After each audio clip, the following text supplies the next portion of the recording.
I'm actually driving at the moment. I can't have the camera on. I can't have the camera on. Oh, guys, sorry. Yeah, it just happened to be a time I'm actually on transit somewhere. Hi, everybody. Yeah.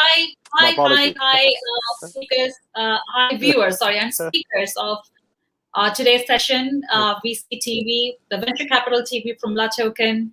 So welcome back on another episode of VCTV. Today we are here to discuss about very interesting topic. Okay, so everybody in the crypto industry would be really able to relate this when they hear, some countries, some governments have banned cryptocurrencies, they've banned Bitcoin, they banned private currencies, cryptocurrencies.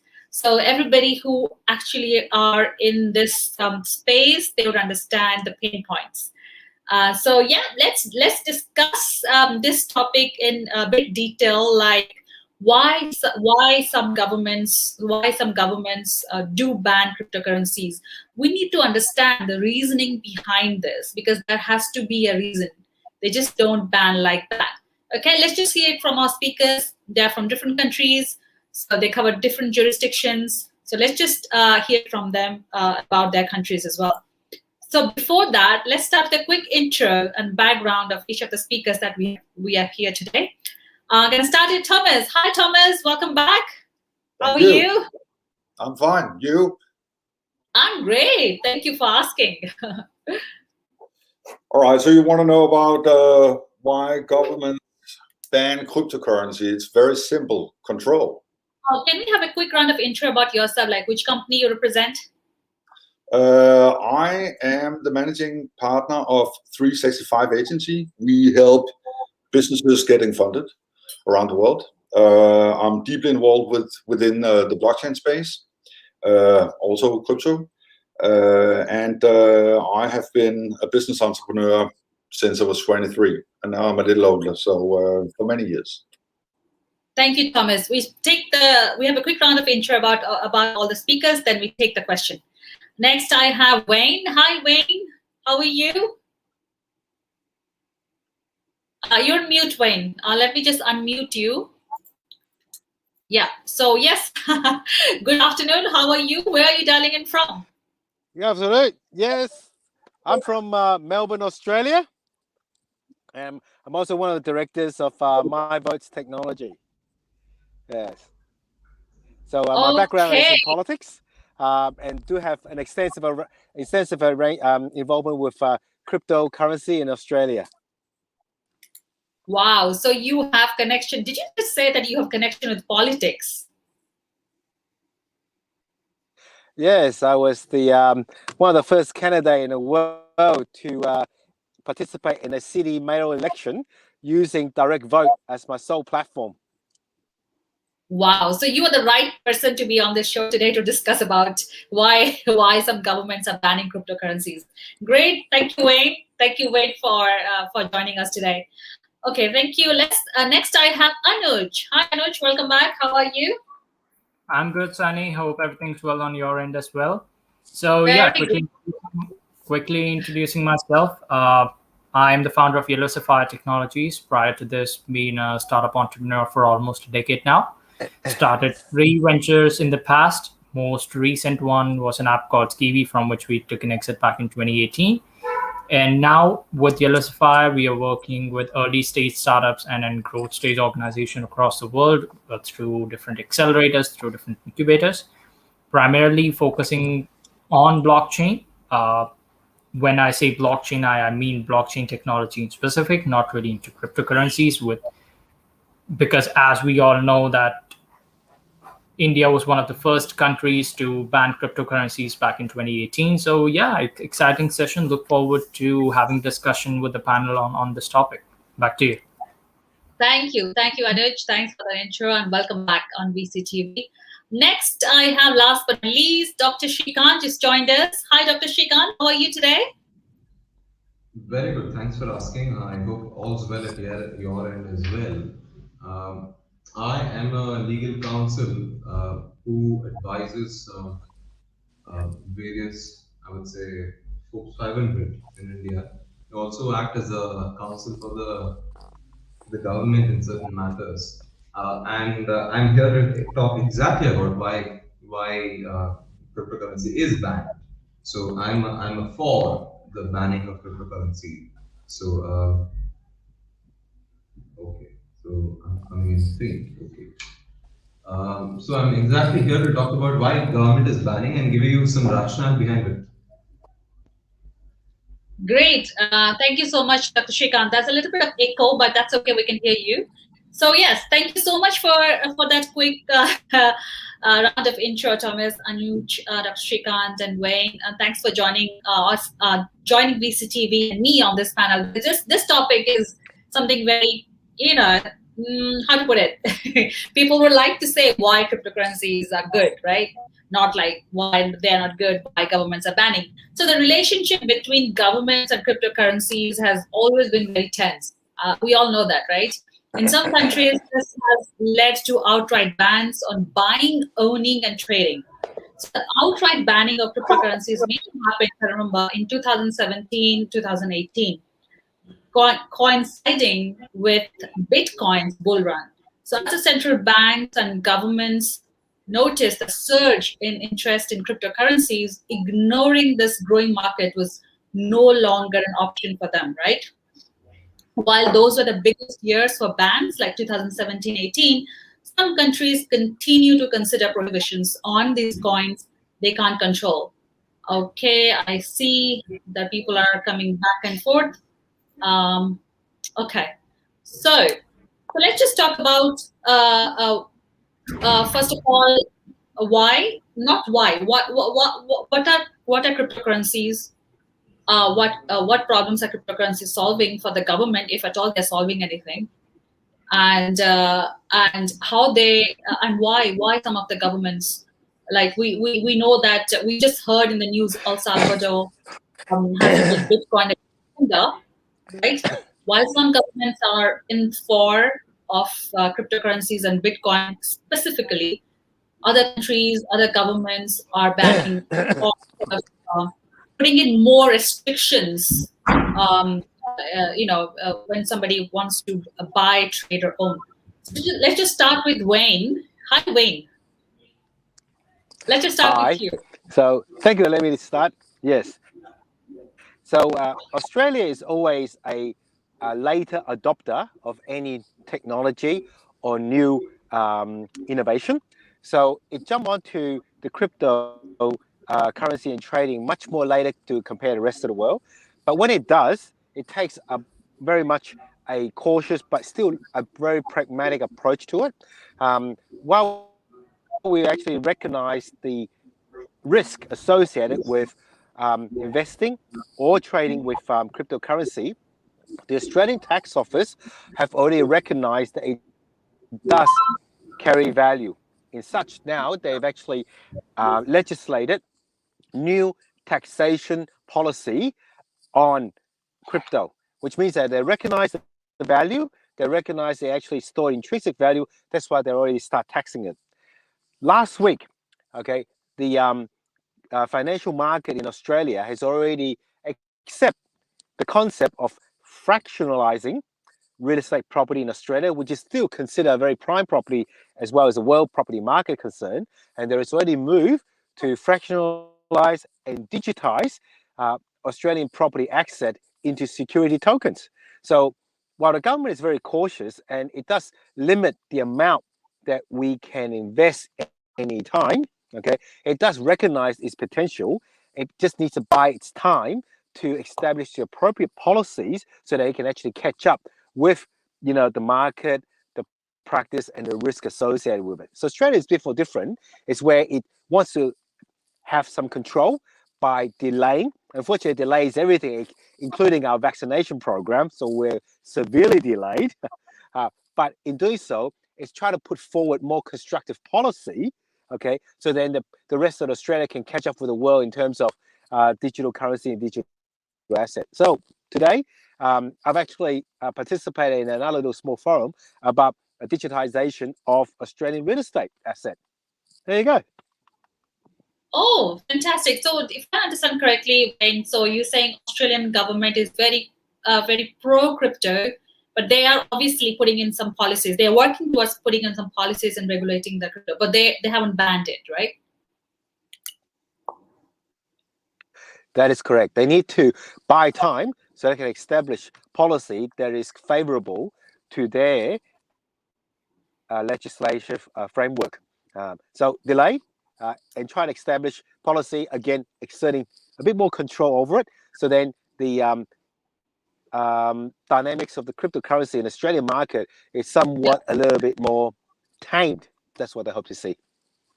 Yeah. Okay, good start. Thank you, coming from Australia. Thank you, Wayne. Thomas, over to you. Well, I'm in Scandinavia, and I mean, cryptocurrency in Scandinavia is a lot of different things. A lot of heavy trading is going on, but it's like buying penny stocks because people buy assets that they don't even know what it's for. They just look at the value, say, you know, a penny, and then they buy a lot in the hope of that it will eventually, you know, have the price of $60,000. I mean, there's so much discussion about cryptocurrency. People are afraid. Governments are concerned. And I understand that because it is kind of Wild West right now. If you look at the DEX around the world, I mean, it's heavy trading. And a lot of people who don't understand exactly what is going on will potentially lose a lot of money. I mean, when you look at with Bitcoin a couple of weeks ago, people freaked out. And I read an article that somebody borrowed as much as possible in his real estate and lost everything. I mean, there will always be people who invest in ridiculous things and lose all their money because they are basically praying to God that they will become millionaires. You need to understand what this is. Sonny. So yeah, protecting the investors, right? As you rightly said, Thomas. Thank you so much. You want to add something? Sorry, did I just interrupt you? No. We have an hour. Thank you for sharing those insights. Let's see it from Anuj next. Thanks, Annie. So, yeah, I mean, it's a complicated question to answer in a simple way. When you ask why are some countries just banning cryptocurrencies, you gotta realize that number one of the examples that the Indian government gave back in 2018 when they banned crypto trading was because we don't identify as a currency. It may be a controversial statement while I'm here in this panel, to the viewers as well who are very much heavily inclined on crypto right now. It is a fact at this moment, Bitcoin or any of the crypto assets are not currency. And when you're talking about an asset which can easily be replicated, so starting with Bitcoin, if I was to create a new cryptocurrency right now or an ICO right now, it's a fairly simple process. If anyone can create their own currency, then what's the value? See, one of the primary reasons why the world shifted to a centralized currency from the Wild West when every state had its own different promissory notes is because it's easier to trade that way. As a country, if I'm moving from one state to another, I want to make sure that my currency still has the same value. That going from New Delhi to Mumbai, I will not say, oh no, one New Delhi note is equal to two whatever currency in Mumbai is. So that's one thing we got to realize. As much as we can call it cryptocurrency, it's still not there yet. And of course, it's something which is in a very limited quantity. What if when all the Bitcoin has been mined? How do you measure the value of it? And not to mention the fact the economic, environmental damage it brings onto us. These are just very basic points which have not yet been addressed right now. So in hindsight, in 2018, when the Indian government banned crypto asset, it made quite a lot of sense because you gotta protect your investors. You gotta make sure that snake oil salesmen and scammers who are trying to come up with a lucrative pitch on this amazing technology that will change the world, do not go out and dupe people off of their money. It's their hard-earned cash. It has to be reserved, and that's why, even though the ban has been reversed by the Supreme Court in India on crypto trading, and even though, of course, we have adopted it very massively. I mean, just to share some numbers, I was just checking that until May, Indians have parked almost $6.6 billion into cryptocurrencies compared to almost 900 odd million from same period last year. That's a 6x growth despite nothing concrete or despite the uncertainty surrounding it. So with all that money pouring in, with all those promises, it's very important to make sure that we protect investors, that we protect the people who are actually putting in their money in it, and we make sure that we can form some legislation around it. Now, I'm, of course, no legal expert, so anything I say is purely from a business perspective, but I'm sure that Dr. Shrikant, who's a legal expert on this, would have some great inputs on this. So what do you say, Dr. Shrikant? Absolutely. Thank you, Anuj. Next, we have Dr. Shrikant. Please. Is my audio compelling enough at this particular moment? Now it's very clear. So, very much so, Dr. Very good. Thank you, Anuj, for passing the baton to me. While I wouldn't call myself a legal expert, what I can say is that statistics is one of the most profounded lie which has been thrown upon us as humanity, as a human race, as a community. So when I talk about billions and millions, of course these are tangible numbers for the billionaires that I deal with. Crypto is still an asset class which is difficult to comprehend, for a lack of a better word. And when we first saw, to give you a historical context, Anuj, when we saw, and to give you a historical context, Wayne, since you were a part of the political circle as such, when the first 10,000 rupee note was considered, which was equivalent about $140 at this particular moment. It was burnt with so much of skepticism that people did not know what to do with it. And I think that exact skepticism is what is flowing right now with cryptocurrency. While I would say, hold over the UPI, which is the Unified Payments Integration, and so on and so forth, which is a digital payment and so on and so forth at the moment. We still can't say that cryptocurrency is something that I could use to purchase, let's say, vegetables or a grocery or from 7-Eleven. So let me come to the point. The legal answer to this is we don't simply understand it, and we do not legislate what we don't understand. And if we legislate what we don't understand, we end up in being a big legislative as well as judicial mess. As simple as that. And I cannot put it as more bluntly than that, primarily because of the fact that we do not know what will happen if we legislate it in the first place. And I have been with conversations with the government on various occasions insofar as cryptocurrency is concerned.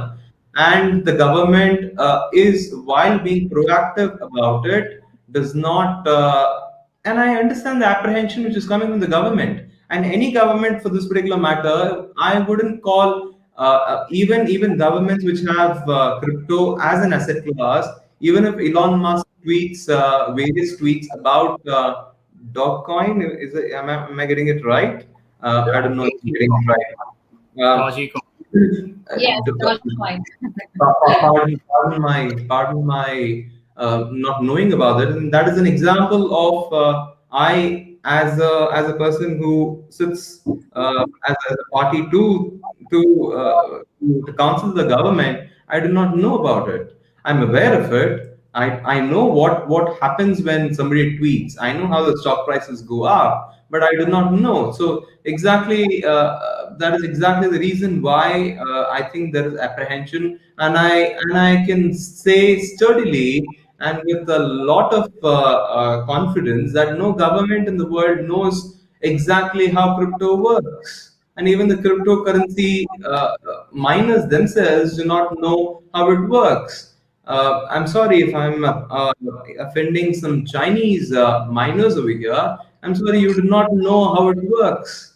So I think we are in the IBMs at the early 70s. I think my son, when he reaches my age, would be in a better position to answer this particular question of the legislative position insofar as that is concerned. But just to add to that, I mean, that's a very valid point that Dr. Shrikant raised. If Elon Musk or anyone tweets right now USD broken heart emoji, I would not see their value plummet to the ground. I would not see that volatility. And that's simply why it's being banned. Taking an example again from the Indian government, that of course, while we tried a blanket ban on just saying, hey, we don't do that here, we don't like cryptocurrency. Even though they have gone back on it, they are still suggesting that okay, there would not be a blanket ban, but we would certainly like to regulate it and then somehow make sure that we keep everyone around it safe. One point which I genuinely cannot emphasize enough is that there is nothing backing any cryptocurrency in the world right now. And when there is no backing for any cryptocurrency, what's stopping it from just fluctuating widely and then just going upwards of 30, 40,000 back to 3,000? Yes, it's a once in a generation wealth shift that's going to be bought upon us by these crypto assets. But at the same time, the fact of the matter still remains that buyer beware. If any investor is going in and they are trying to put money in it, they still have to make sure that they do their due diligence and then make sure that they understand the risk involved. Absolutely. Absolutely. Any investment in any asset class, I think, requires that level of due diligence. So one end we have government obviously working towards making crypto mainstream, maybe as a store of value or a medium of payment. We do not know yet. I don't want to talk about CBDCs because those are not really cryptocurrencies. But what about the big institutions who are pumping in money and investing into cryptocurrencies like Bitcoin? So we have some publicly listed companies also investing into cryptocurrencies. We have one of the cryptocurrency exchange, Coinbase, that went public. So do you think these steps are going to help government in countries around the world to start exploring an option to maybe find a way to make crypto legal? Like El Salvador made Bitcoin a legal tender, but none of the other countries I've seen they made Bitcoin a legal tender. So do you think these are some of the baby steps towards that big solution? Thomas, what do you think about that? Well, I think cryptocurrency is here to stay. Obviously, we need to regulate. We need to make sure that we have, like a US and euro, we have something that is sustainable and stable. Everybody's talking about Bitcoin. Bitcoin is extremely expensive, both in buying, but also in mining. So I mean, Bitcoin was the first. Nowadays we have more than 7,000 different currencies. And I think first we need to clarify what a cryptocurrency is, because it is an exchange of value. So if we four here decide that this cell phone is worth $100 and we all agree to that, then it represents value. I think that the exchanges around the world, the decentralized exchanges, they will be more mature. Investors, I don't believe that it's. I mean, I have a son who's 17.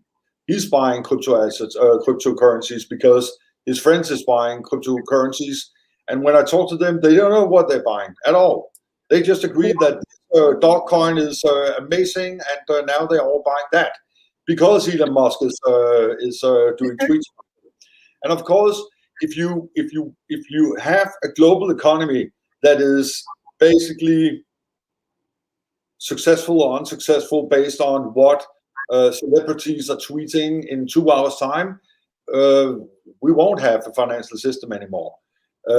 Banks won't disappear, but they need to step up their game. They need to understand this asset class because it is necessary, especially when you look into the blockchain economy.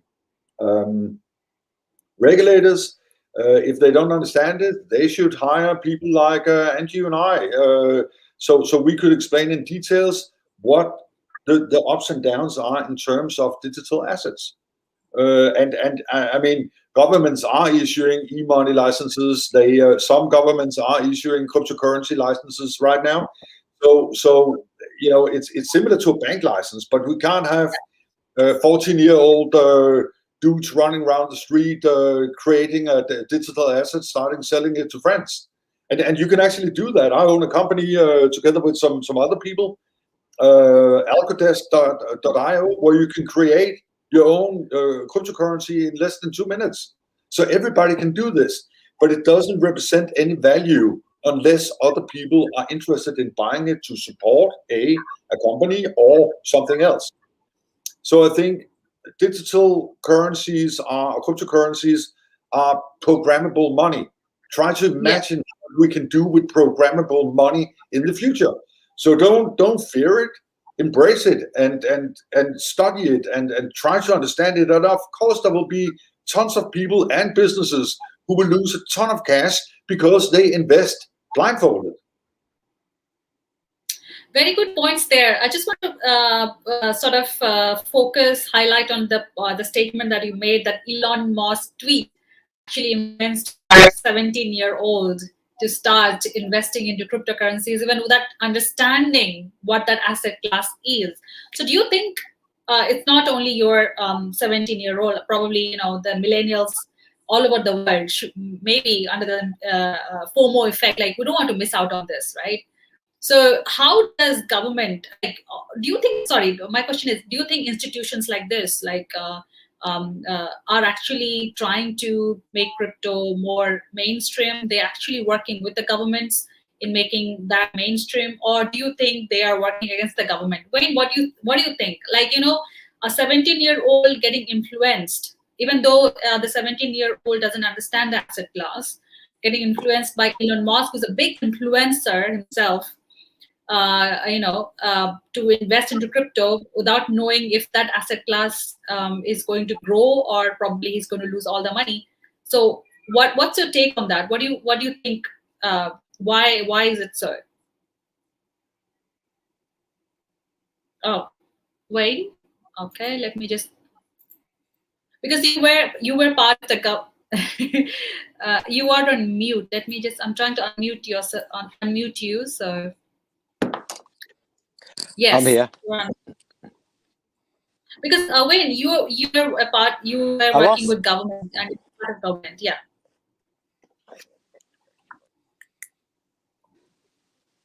So allow me to elaborate that here. Okay, Australia is always places itself as the second wave or third wave adopter. So when it comes to us, for example, they always try to extrapolate 3 things, right, from any newcomers. Just like in the old, they always realize that the first set of innovation create a lot of uncertainty. The first set of .com, they all lose money. Then they always look for 2.0, meaning that they hope that by the time they've actually have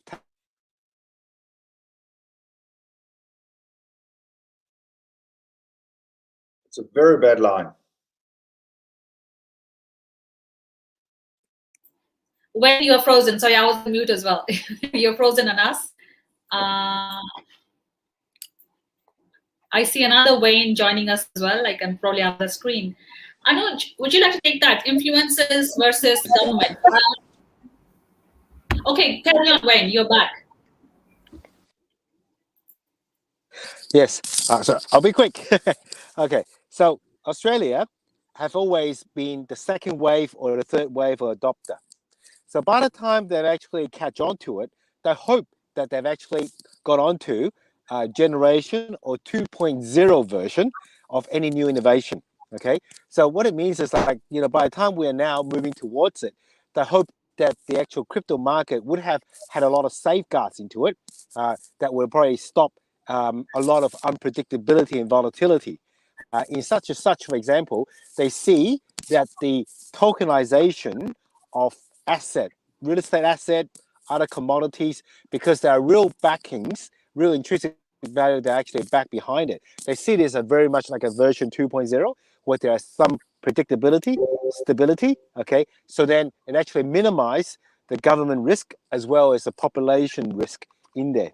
So that's very much how we are placed as being always being the second wave or the later waves of adopters into new innovation and new technology.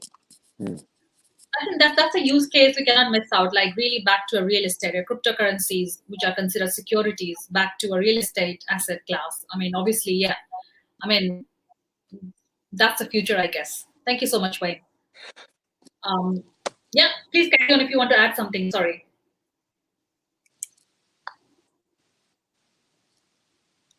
Oh, okay. Bad connection. Sorry. So, Anuj, over to you, please. Thanks, Sunny. I'm sorry I did not get the question. Could you repeat that once again? The question was basically from a statement that was made by Thomas. Like, like a millennial, like 17-year-old investing in crypto without understanding the pros and cons of investing into a cryptocurrency. Because Elon Musk tweeted it, like, there are so many influencers in crypto, and once they do a tweet or do an NFT, people just start investing into it, be it NFTs or Bitcoin or anything. So how do you see this coming together? Do you think they're actually trying to make crypto mainstream and working with the government, or is it going different directions?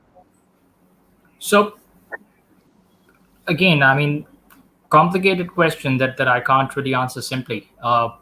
See, the fact of the matter remains that this new decade is going to be the decade of influencers, right? Somehow over the last 10 years, we have created an economy where people with a large enough following on social media can influence the decision of the people that are following them. And that when that situation is taken into account, people like Kanye West or Kim Kardashian or Elon Musk, all these people have a very diehard following. So if they tweet anything or if they say anything on the internet, of course, there are going to be massive repercussions of it. But when that happens, it's also very easy to realize that it's one thing to have an influencer tweet about a product and then boost their sales. It's another thing for them to tweet and somehow change the whole dynamic of the financial market. See, Ronaldo also removed a couple of Coke bottles and then their valuation had a sudden drop. That's because they are a single product, which kind of explains everything that happens. Oh, an influencer doesn't trust a particular brand. People who follow that may not trust us as much, hence the drop in value. But when Ronaldo tweets, LOL, S&P 500 sucks, I'm pretty sure S&P 500 will not see that kind of a drop. Yes, of course, an influencer person coming in saying, hey, the organizations in S&P 500 or the companies that are trading on NASDAQ are probably overvalued. You may see some drop with some skepticism coming in for people, but you will most definitely not see the kind of drop that we had with Dogecoin or Bitcoin. And that's where that asset class differentiation needs to be taken into account. Do we acknowledge that, yes, crypto assets are not yet currency, since there's nothing backing them? Did El Salvador make the right call by making it a legal tender? Or do we take the approach by other countries like China and India and then sort of take a cautious approach to things and maybe not go with a blanket ban altogether? Because at the end of the day, the fact remains that blockchain as a technology is definitely something that's useful. But then the question is, does cryptocurrency offer that solution, or is it the same technology with the same value? So yeah, that's my thought on it. Back to you. Right. I mean, very good points there, Anuj. I mean, obviously, that cannot be a blanket ban for sure, because crypto is here to stay, as Thomas said. So, what's the future of cryptocurrency? What's the way forward for cryptocurrency? Thomas? Oh, man. We need to extend this to a couple of hours then. Well, there's no doubt that a lot of the cryptocurrencies that are in the market today will disappear, I'm sure.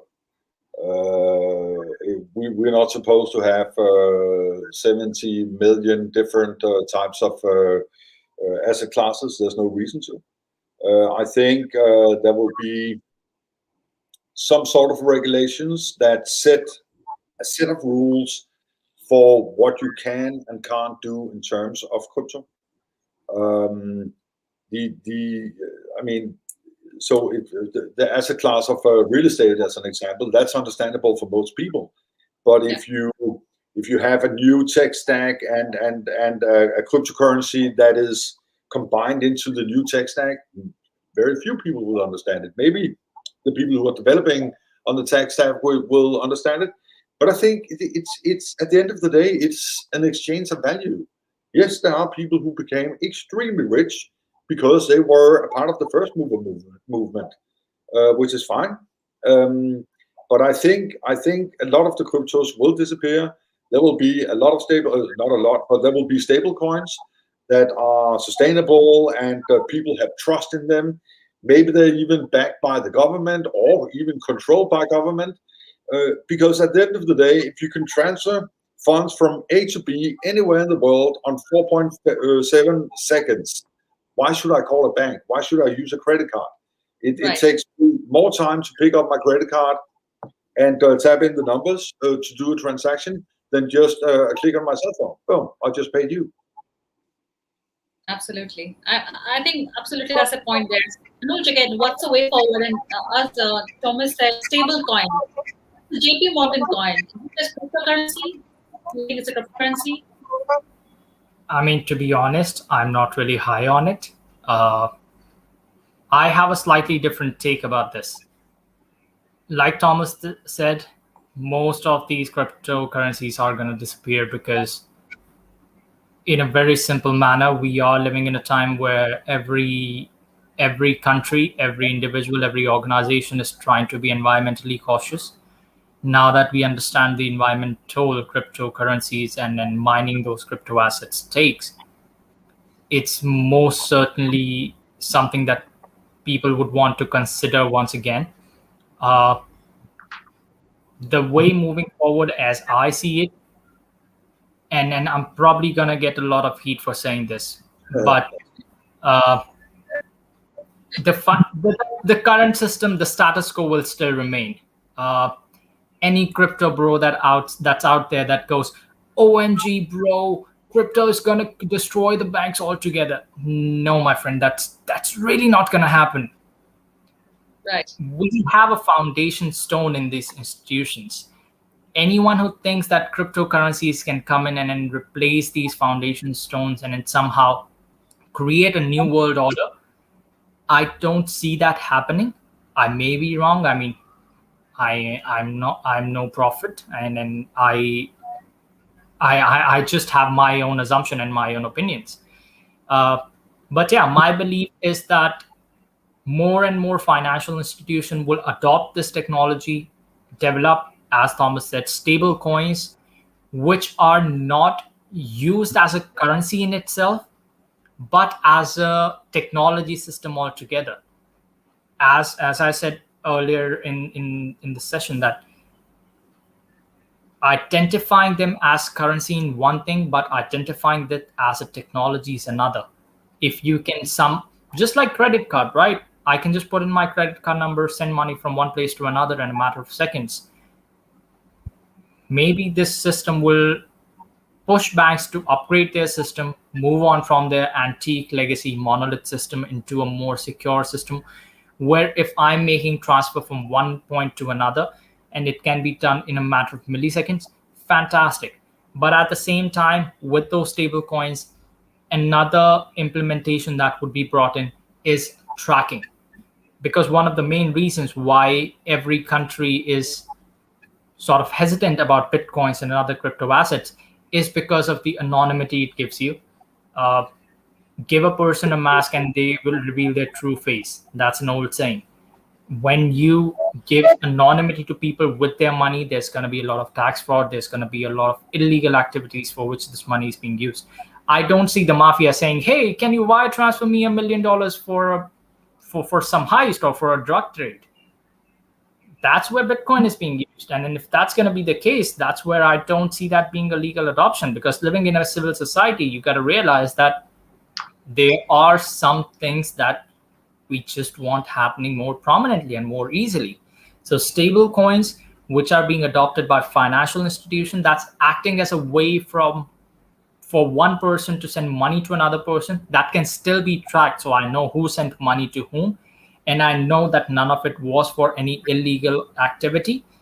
That's more or less going to be the future for me for these crypto coins or for these crypto assets. But of course, this world is ever changing. Every day there is some new update coming in. Every day there is some new advancements that are coming in. PayPal is accepting Bitcoins now. There are more and more financial institutions that are accepting it. So it's only a matter of time. Like I said, we just gotta wait and watch. Absolutely great points, and we want to understand, go back in history, and understand why was Bitcoin sort of taken birth. I would say, why did Bitcoin come into place if our financial systems, if our banking systems are so robust? I mean, obviously, that answer in itself obviously supports the presence of Bitcoin. Like, Thomas, would you like to say why Bitcoin was born? And yeah, so probably that answer would give away a little bit of comfort in this cryptocurrencies, Bitcoin. It was very, very difficult understanding the first part of your question. So could you just repeat it? Oh yeah, yeah, sure. Thomas, if I take this question first? Oh, yeah, fine. Please, Anuj, go ahead. I'm sure you understand this question very well. And again, I'm going to get a lot of heat for saying this. But yeah, the reason why Bitcoin was created was paranoia. I mean, we all know who created it, right? Satoshi Nakamoto, somewhere sitting someplace, created a decentralized currency because he did not trust the government with his money. That's paranoia. We can say anything we want, but in my personal opinion, it was his paranoia that brought it into picture. And yes, initially when it came in, it sounded like a good idea on paper, a decentralized currency which is not owned and operated by any government, which can be used for a free trade. Wow, in an ideal scenario, it's everyone's dream. One world, one currency. But we don't live in an ideal world. So coming in from that, in the early days where a single laptop could just be used to mine Bitcoins, to now using entire hardwares running 24/7 to mine it, we have come a long way. And then now we understand it better. Now we realize the effects of it better, and then how to sort of, or for that matter, what it's being used for.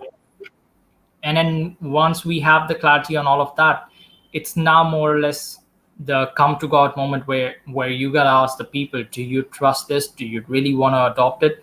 Away from all the hoo-ha of Elon Musk saying, oh my God, Bitcoin is amazing, we're all going to accept it for Tesla payments, to suddenly saying, yeah, we don't do that anymore. It's that moment where people have to answer that question. But, I mean, over to you, Thomas.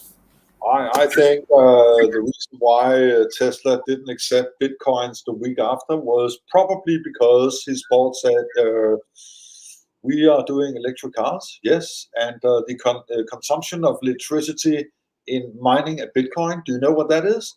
And for obvious reasons, he didn't. So when he realized what was going on, I think that's the reason why they rejected receiving Bitcoins. Bitcoin, as the protocol was first mover, it's actually a decade ago. Then afterwards, you had Ethereum that was or is much better, but still slow and fairly expensive. Nowadays, you have the third generation protocols like Algorand, which is extremely fast, extremely sustainable, and that is where I put my money because that makes sense to me. I don't trade cryptocurrencies to make a buck. I do it with a purpose.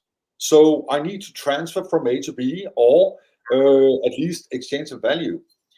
So for the next couple of generations that the millenniums and up, they will do heavy trading in cryptocurrencies or digital assets, whatever, if it's or whether it's NFTs or something that we don't even know yet. I think it's important that governments understand that the next generation or the new young generation, they have already adapted this. They don't really know what they're doing, but they've already adapted it. So those generations are actually the ones who will generate the revenue stream in the future. So we can't just continue talking about Bitcoin because Bitcoin is nice in various ways. It has its ups and downs, but there's so many potential in this space, and I think that's what the audience needs to look at. I think it's a great session today. We covered like pros and cons and government versus private influences and the future of financial systems. So, which is very interesting. Anuj, one thing I really liked, obviously banks are not going to disappear, never, but probably banks have to streamline themselves the way they work now.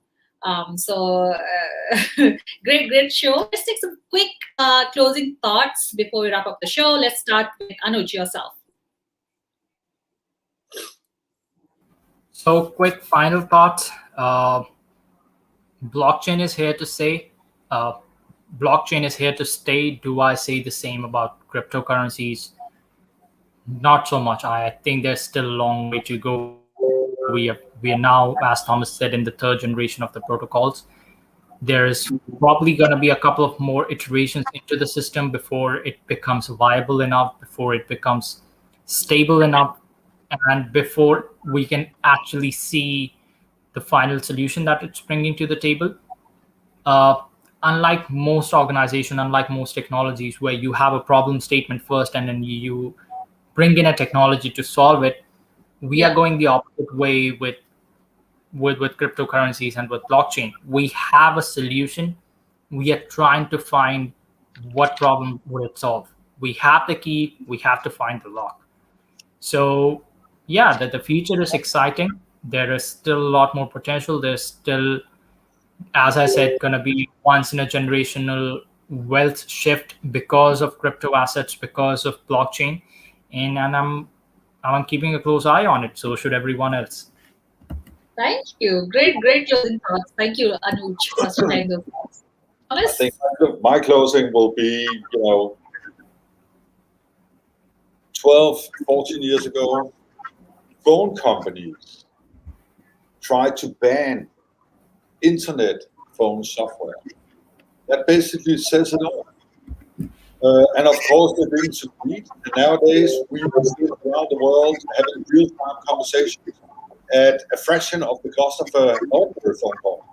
So blockchain is definitely here to stay. Crypto in different shape and forms, I would say.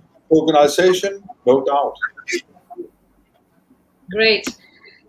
Thank you so much, Thomas and Anuj, for your sharing such great insights today. I really had fun today on this session. Very interesting, sort of insights. Thanks to Dr. Srikanth and Wayne, who obviously had to drop off because of technical issues and some other emergencies. Thank you so much. And I just like to tell viewers of VCTV, thank you so much for watching VCTV.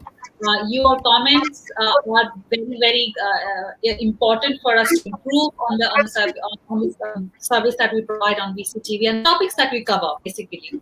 Thank you so much. I'll be back again tomorrow on another interesting episode of CCTV. And I just want to say, Thomas and Anuj, thanks for joining. Take care of yourself. I'll see you soon on another episode. Thank you. Bye.